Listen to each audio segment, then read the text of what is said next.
आदिवासी समाज आरक्षण को लेकर लगातार धरना प्रदर्शन में बैठा हुआ इस वक्त हम मौजूद है राजधानी रायपुर के लालपुर ओवरब्रिज में, जहां आप देख सकते हैं कि सर्व आदिवासी समाज जो है वो लगातार आरक्षण के मुद्दे को लेकर लगातार धरना प्रदर्शन कर रहे हैं। आइए हम बात करते हैं और जानते हैं कि क्या कुछ मांगे उनकी। कहाँ से आए हैं आप? हम लोग अभनपुर से आए मैडम, और हम लोग देखिए हम आदिवासी हैं, बरसों से हमारे पूर्वज यहाँ जल जंगल जमीन की रक्षा की है, परंतु आज हमारी सरकार हमारी इस 32% को घटाकर केवल 20% कर दिया गया है। तो इससे हमारे जितने भी पढ़े लिखे भाई लोग हैं वो और पिछड़ जाएंगे और हम आदिवासी और बहुत विकास के गर्त में जाकर विनाश के गर्त में चले जाएंगे। तो हम शासन से अनुरोध करते हैं, हम युवा मंडल शासन से अनुरोध कर रहे हैं, यदि हमारी मांगों को जायज नहीं समझा जाएगा तो निश्चित ही उनको भुगतना पड़ सकता है। इसलिए शीघ्र ही अतिशीघ्र हमारी मांगों को पूरा करें। हमारे आदिवासी समाज के भाई बहन जो आगे बढ़ रहे हैं, चाहे वो कोई भी क्षेत्र में, खास करके अभी शिक्षा हमारे विद्यार्थी लोग आए हुए हैं, वो लोग अपने जायज मांगों के लिए लड़ रहे हैं। ये व्यर्थ नहीं है हमारा।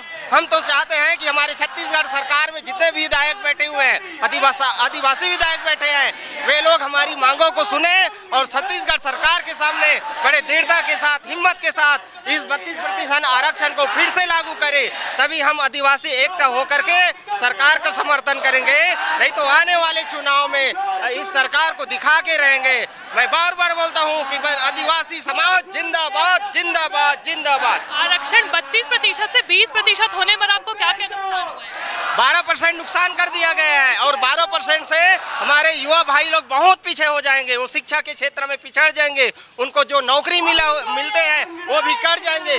वो बड़े उम्मीद के साथ पढ़ाई लिखाई कर रहे हैं कि हमारा आदिवासी समाज 32% मिला हुआ है तो हम जरूर अपना परिवार का, अपना समाज का विकास करेंगे कहकर, लेकिन इस प्रकार की नीति ला करके हाई कोर्ट में ये 20% लागू किया गया है तो हमारे आदिवासियों के साथ अन्याय है, हमारे युवा पीढ़ियों के साथ अन्याय हो रहा है। सर कहाँ से आए हैं आप? जी मैं रायपुर से हूँ मैडम। जो आरक्षण है वो 32% से 20% होने पर क्या कुछ नुकसान हुआ है? जी 32% से 20% कर दिया मैडम, जिसके वजह से ना हमारे आदिवासी समाज के जितना युवा युवती हैं उनको शिक्षा के क्षेत्र में, समाज के क्षेत्र में या चिकित्सा के क्षेत्र में है ना, या औद्योगिक क्षेत्र में बहुत पिछड़े भाग्यशाली होना पड़ेगा, क्योंकि उनके विकास जो है ना काफ़ी पीछे चला जाएगा। क्योंकि हमारे आदिवासी समाज के जो विकास है, समाज में इतना पिछड़ा हुआ है ना, जो 32% के आधार पे बहुत सारे युवाओं को जो है ना रोजगार मिल रहा था वो अब लाभ नहीं मिल पाएगा, पूरी तरह से पिछड़े हो जाएंगे है ना। उनका विकास जो है ना और नगण्य हो जाएगा और ग्रामीण क्षेत्र में रहकर ही ना उनका विकास, उनके रोजगार उपलब्ध नहीं हो पाएगा। इसके बाद जैसे अगर आरक्षण की मांग पूरी नहीं होती तो आगे और कुछ बड़ा, अगर हमारी मांग जो है ना पूरा नहीं होता है तो आगे की और रणनीति बनाई जाएगी मैडम, जो पूरे प्रदेश स्तरीय होगा, जिसमें पूरे आदिवासी समाज इसमें भाग लेंगे। कहाँ से आए हैं? कहाँ से आए हैं? मैं जिला कोरबा का निवासी हूँ। कोरबा की बात है वो 32% से 20% होने पर क्या कुछ? नहीं, ये बिल्कुल पूरी तरह से गलत है। चूंकि एक देखा जाए छत्तीसगढ़ राज्य बहुल क्षेत्र राज्य है, यहाँ पहले से ही 2011 की जनगणना को देखा जाए तो 32% थी, तो उसके अकॉर्डिंग अभी भी जो 32% आरक्षण जो है उसको लागू करना चाहिए। ये हमारा जन्मसिद्ध अधिकार है, ना हम लोग भीख मांग रहे हैं ना ही कुछ है।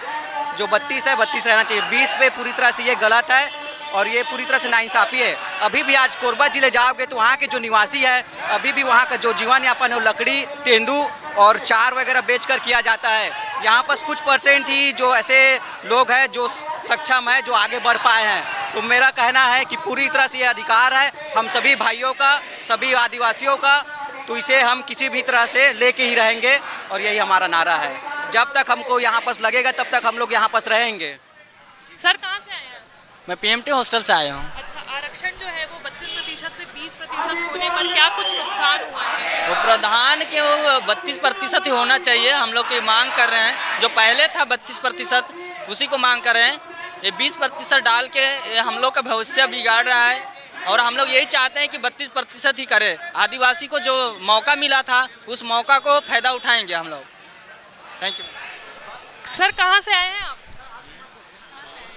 चंगोरा भाट है सर। अच्छा, जो आरक्षण है वो 32% से 20% होने पर क्या कुछ नुकसानों का सामना करना पड़ा है? हाँ, सब आदिवासी लोग नीचे गिर जाएंगे, आर्थिक रूप से और नीचे हो जाएंगे।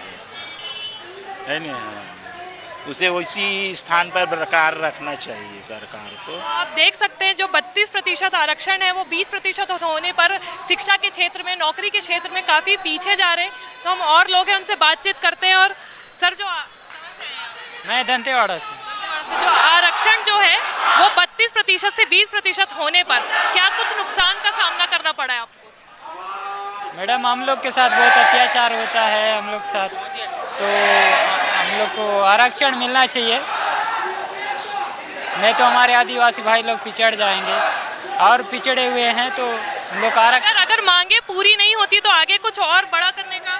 जी मैम, आगे बहुत बड़ा, बहुत ज़्यादा समूह में आंदोलन होगा मैम जी।